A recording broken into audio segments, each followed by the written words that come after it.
तुरसी जालिमे दुनिये काशे तू कशा गेवारा मन तुरसी जालिमे दुनिये शैदा तू कुता बाजारा मन तुरसी जालिमे दुनिये काशे तू कशा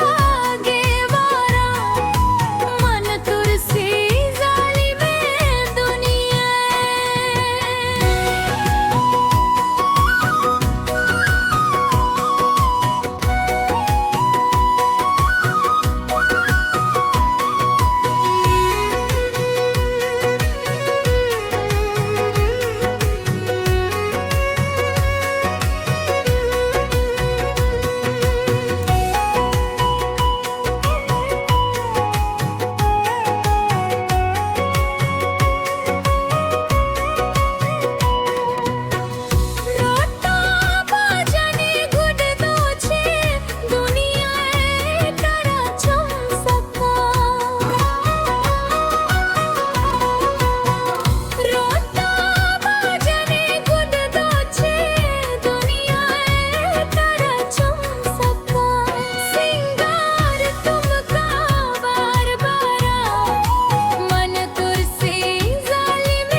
हमरा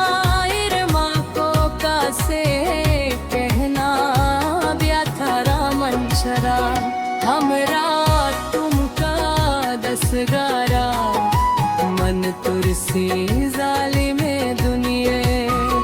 काशे तू कशा गेवारा मन तुरसी जालिमे दुनिये मन तुरसी जालिमे दुनिया